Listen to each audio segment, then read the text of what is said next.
Udu so for him dia, da praise him, hallelujah. Na bunkoto beka so abodam. Udu so for him da praise him o mu abunkotre. Ba udu kunani mo ma chop money. Etumi tot ade fruit is be mo nase, eto praise ya ne pant kura saw. Na se umu kunu a, na ko bu so for wonyansa. Na wuni me urade bi odo ba asase so. Ene ya so for abodam for na so for nkwasiafo bi ya, ye tietia ne yanti ase. Oba edimu praise God, hallelujah, no abomu ase. But ukuna woda na chidia, you don't respect that man. Nyame somti mu. Bible so obi obodua bi agina to say Satan.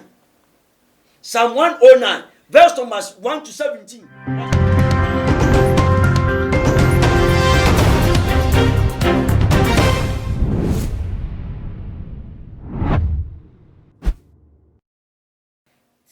Age and amuni eguso amushem wako abashonko eba ifidi eso medide na ama owuso anade si wo manmu na msi wonkonya ede emu enchemu ede ebremu sesi ade de Ghana ha si enya yankasa ye James Bond akompreko ye James Bond of the time just asembia twa no esa kosi ne so sesi ade de wono de wo trend yankasa na ebusafo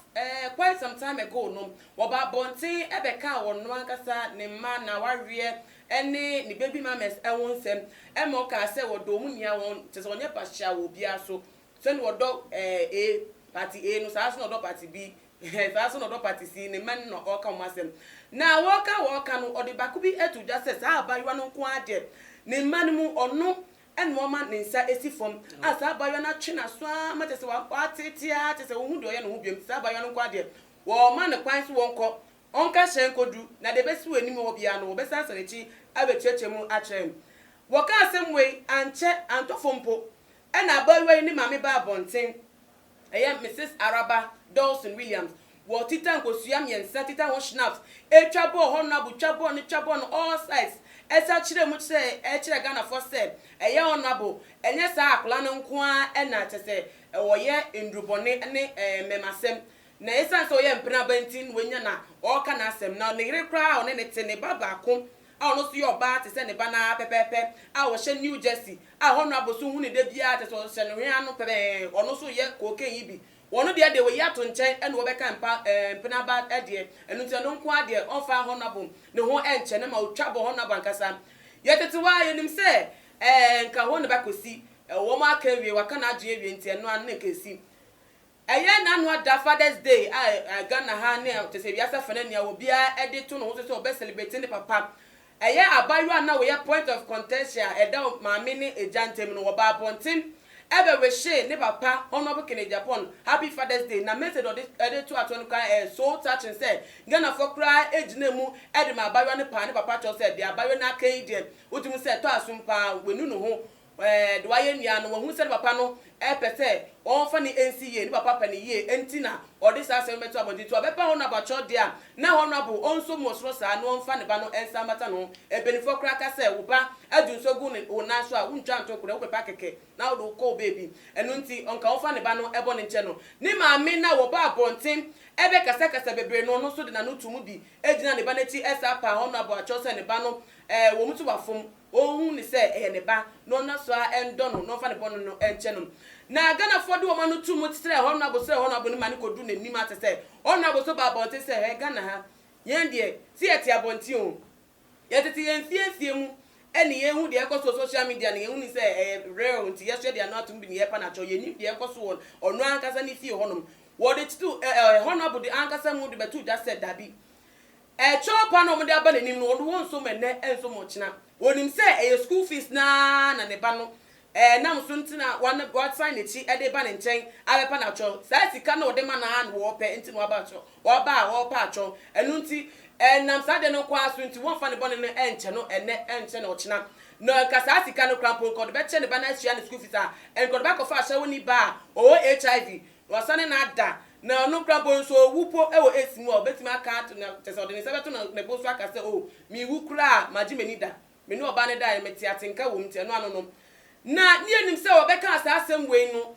nka nkofo no omenu wo ho de chance amate so mefa ekiri akofie na nkomo ne ho no abosi nkonya no aka asem na kosi o yes so na ye pa wacho o Ghana ya nampo sada na maame ene ne basa ba bontin na te say we di o mako deeper honorable won sem oda beto abonti entwabo mo twabo honorable esemani ensem ka che na ensem we ene nyama bi ekeka wonti ya to sa edi afre prophet Bernard Esiem so wombra na asem we yembe ne pomasi bre enu teje bre ye twan ho aba ye ba ye de komo no ebe hyehyɛ so Oniadafo ahaye GH2 match ena ohwe Malupi ene kase osofo Malupi me nhwa baabi a me nkɔ baabi a too much GH na me ko fidie ne to ho na me subscribe ka me ho nyenkɔhwɛ nsɛm pa wo ho me da asema crowd prophet me ma akwa basronko me josu minu aba prophet bi aboko nyame adaro ma bibi aboko asafo ma ho so e nyame adaro ma obi aho odin sɛkyerɛ konkon ena me hu sɛ bidia de din betimi akɔ prophet enim sɛ bible say si obi fomwa wo akonya sɛ betimi do akyɛ no 77 times 7 times ana meboa sa na Yesu Kristo kan na enim sɛ eja so wo ne ba e den ato no fini nkola brem ebeti ni peni fie brem no wuntimi calculate ya bi ebetimi aboro so sa na eja wo ba fomwa ye de obetimi aye bia sɛ obetimi te wo bayi na so ba nti dai di okɔ no wa na okɔ na afei de wa beka wo ba nanim wonya kudu ababonte ne maame mu ababonte abeyawo oya wiwe ya ne ba no so ta ne maame achi aya obi na afei de dubra ye just ye celebrate jane just obi a wo ewiase mu a ono so asa ababonte ono oya wo na asa aba ebe sere boniface na enu no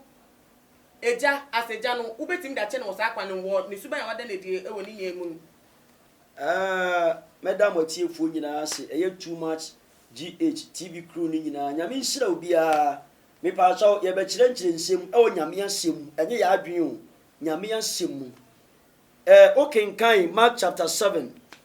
verse number 10 o say na Mose kan say di waja ne wonani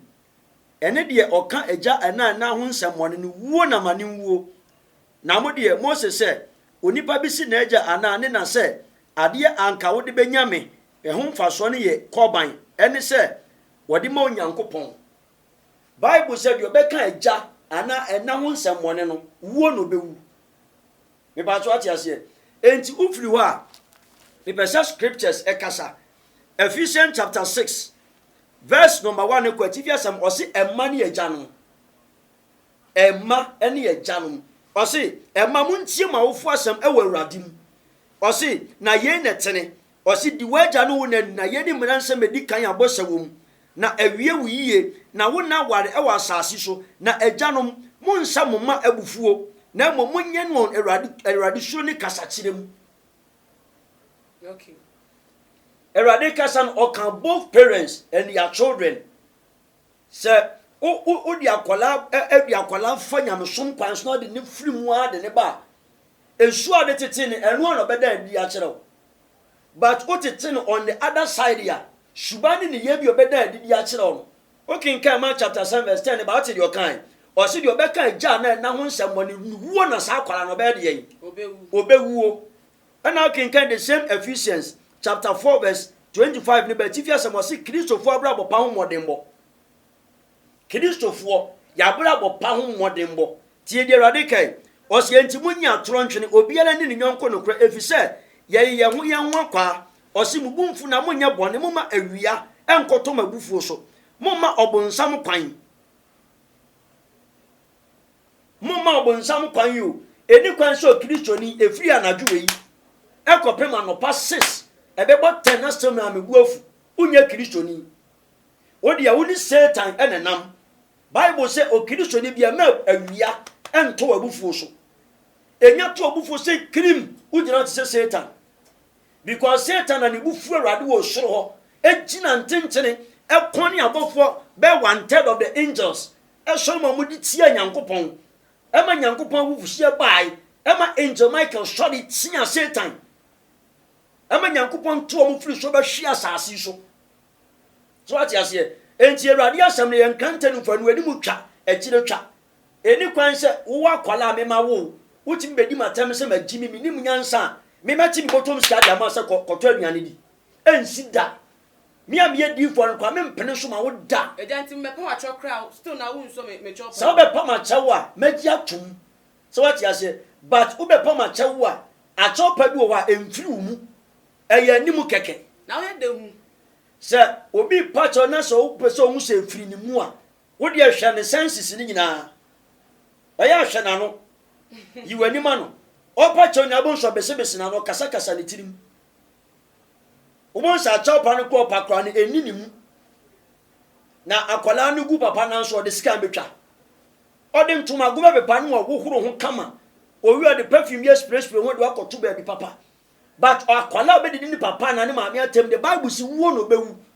enti so benya 60 years a ye be chemu mielu 30 years na ka pew ana se ka be jam lolo kwam ade ba ko rade chinu akwala o ya ne papa na ne maami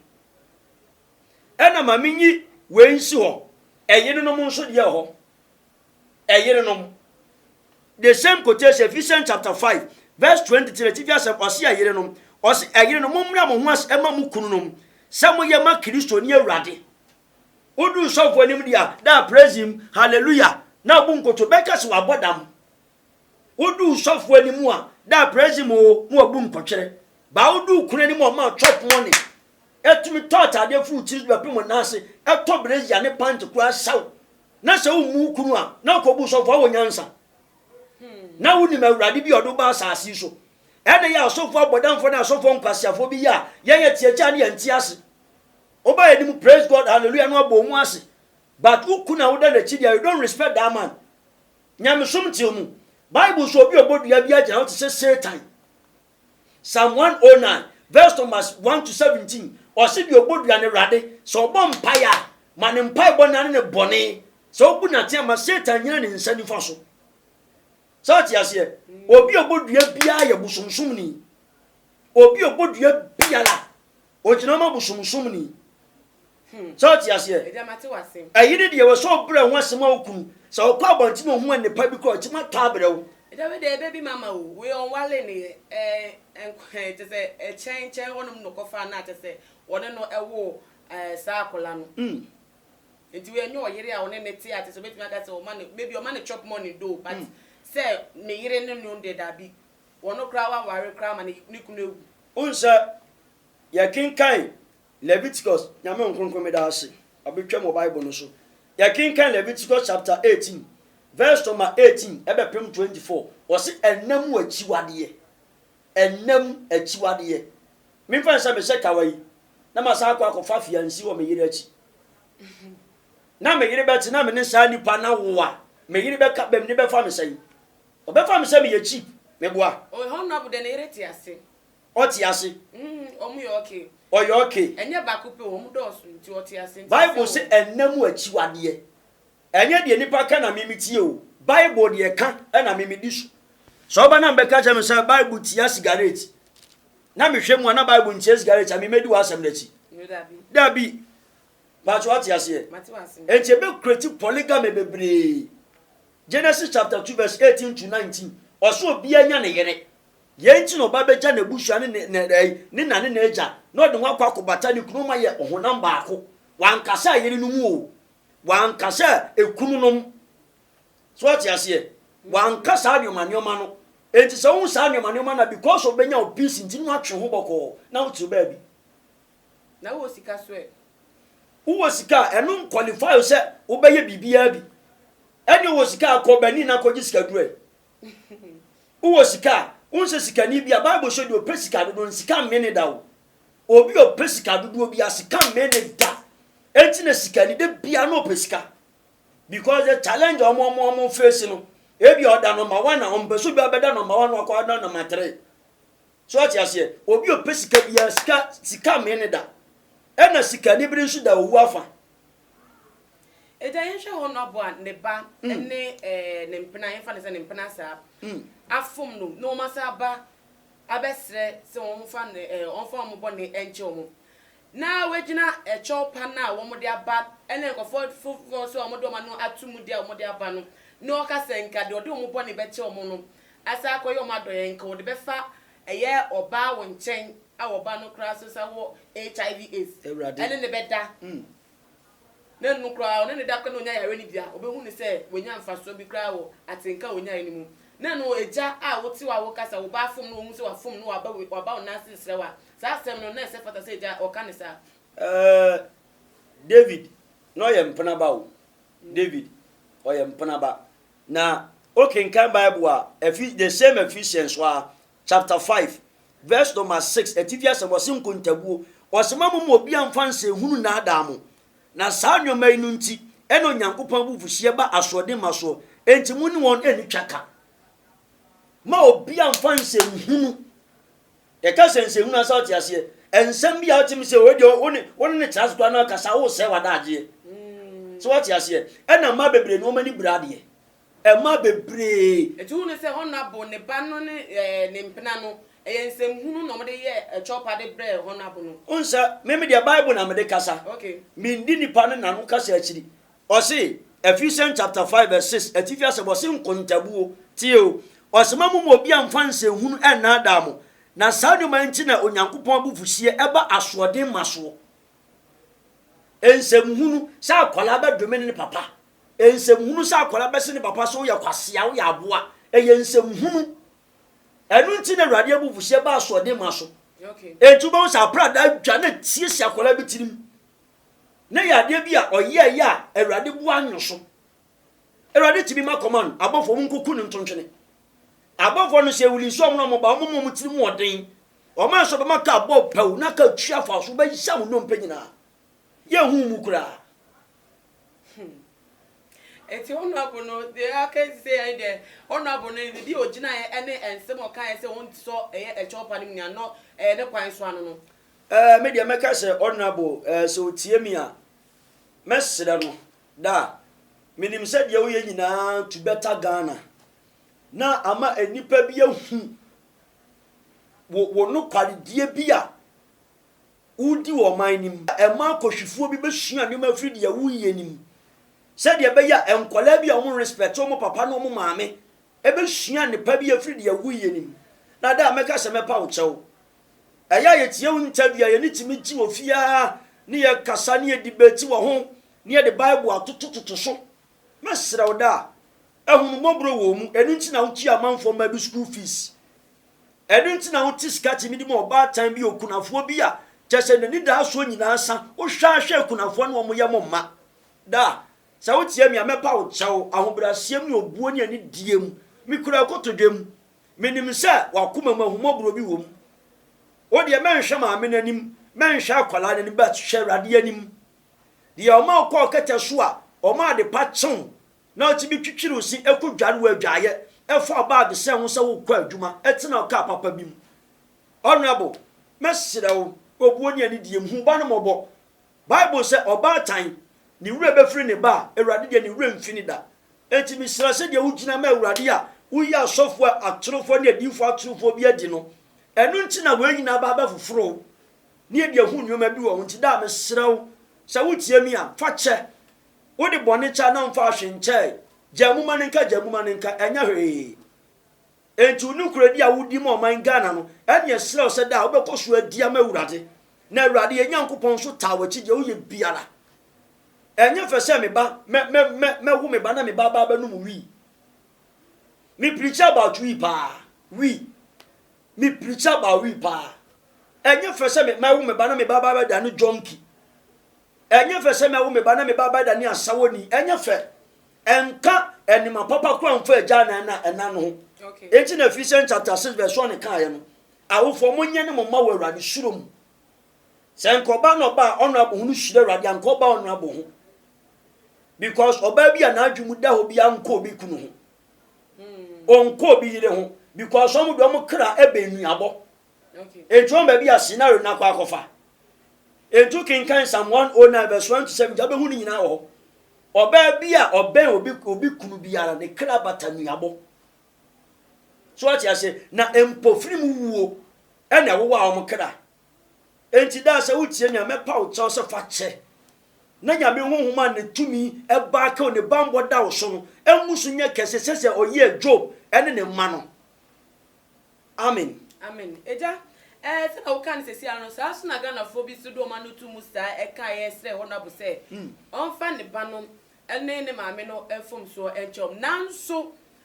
Sesi ade yeti hayi mami asa ba bonten wa be sere bonifa chewie asa ba bonten asa be di ye djuma wodi ni kane a wo sere won bonifa chewie asa ba bonten abe ya ho na bugem e de ne won nsem bi a ehinta de si wo fie ho a ye koso ate se ya ye wa bonten ni no asa de bi abetuja a o de chese se wo na ba fa bonin na nche no ka de wa send nsem no na no mami no so de na wo ka kire no meka se oba bia na ni nso ade bia no e be yi hallelujah amen eya no memfa enipa no okenkan Isaiah chapter 59 verse 1 ne kwa chivia sam ose oman de boniefo ne seye ose hwe erade aso nyetia erade ne nsa nyetia se nso aju ne na sum nye du senti asem na mom ya bone ne ya mumuye ene ya mra to bi in the first place o Kristo ni modua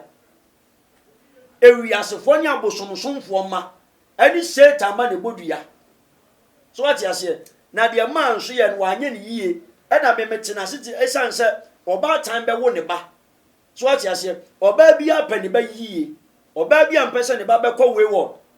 oba bi ampese ne ba be ba sa be ne nam ho ni aka se hwan ba ni ase akua ta ba ni enu ntina papa kenedi apon ne ni abre no so what you say tibika se bema odimu bema onumonyamfo MP for asima nso na oba te say ya ense na nimonyam sometimes ono nso ti ya of feel guilty e wona sum okay say ent upon the me gina mawurade nyina me ba say na me ba te oba bo atia say enye fe say ubegu papa ni ma to that extent but what you say o awofo bia pese ne ba eye yie ni ba ne gina ne na so abrabon tibide ne nsa bɔ maka me bani okoto what you say okoto nwa anoma so what you say sa enti me bani dia ne se eja wetima tete o mani mu die mu nyina yie wawurade mu enti mo ne yo okoto nwa anoma so what you say enti no eye yawo ene ye papa ni di woni mu se akwala timi sine papa didi na tam to that extent enti ebufo nso sori a akwala awurade mi ekwa awurade mu a enye wo na wo papa o papa na wo so what you say akwala ntimi wo ne papa na bebe wiase so what you say manfoma ma wa wiase anka me second me ba ko tuti afim na tie afim mu awo ba te san se me do ntimi do ba wiase aba betito from class 1 school fees tua se ne bo tie any level awaduru enka kwa bibi krafo ni to papa ne bra a obre e de hwew oba tan bia pani ba yie na enano so ne yi ya wo de abe chire se wa be pacho na e chopa no ansomu na asa babontin be ye ade a wo ye kane na wo de ejina so ka se won je wo chopa krampo entum de meka ne se obi ofari nyame bia no onidi atem okay obi a ofari nyame o si okunu okay in Proverbs chapter 31 verse 10 ne kwa so what you say o si oyire pa hwan ne benya na konyo oyire boni a de bia be buru nua ukonya oyire sansani a de bia be bo adapa oyire pa hwan ne benya ne bo den esi ahwe ne pakora na ne kuna akoma de eda no so onye ne boni bia o odwini kuntuni asawa ho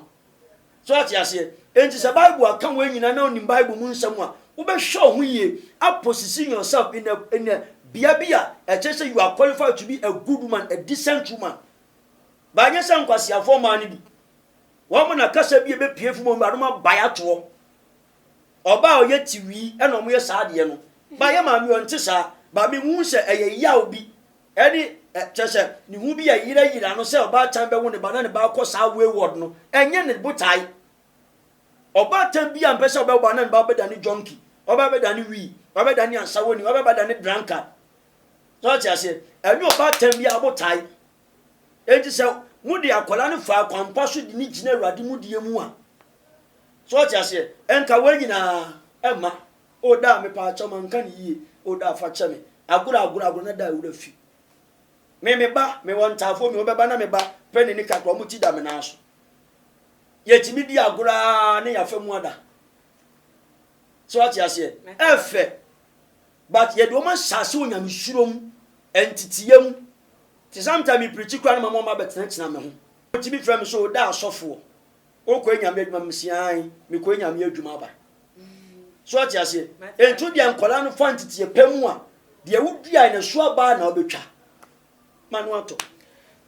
for Prophet Bernard Exiem and I'm telling Necessiano, or Sina no ato. A prophet and Sunny Debesi Hono, for number to draw 9 fancy. At your phone in Adamwasi. Mestre said, Mubabe support too much GH, TV crew in Nara. Yes, I ain't to be Masu Debiani de Biao. I am a for me number 020 385 1633 020 385 1633 Anna 0249 631 876 0249 631 876 me pa chaw me kan so me dan tem esan se adwuma no obre ba ku fo me ne me ma ya bra dudu wa adwuma nim to be frɛ me afrɛ me ntem se de be ya menya emre papa e dia mawo na nyame ani munyam ade ade dia mawo. God bless you and keep you. Amen. Amen. For asema yedi ho enkomo e wo ha se no wo ehun adwentwe bia obetimi e di atja e wo tuma GH ye comment section na ebiem so no kan hu ni se video we wo ho akonya so be share dem bibia eno ntima ne nkokra fam obia obe obia no so entimi ehu bi no won famu aba na ebiem so betimi aflo ye e wo ye IG page @tumagh_. Midin de na ama owusa that's na ye besan ehye makram. Prophet Kum Chacha. On se me catch was say, Bomaden na too much GH. On se me kan ye nyane, bonne pa na kase ye pe wo wi ase ya asondin. Asondin ti na Adam, wo hu nyame ye no nyam no. Wo hu ne ma bi a wo hwehwehwehwe e wo other place ni ade. Kat won na bomaden na be hwe too much GH be hwe na subscribe bomaden o be hwe pe na wa ye subscribe. O subscribe na subscribe na o subscribe a na wo benya ne ma pe a wo pe ne ma papa a wo pe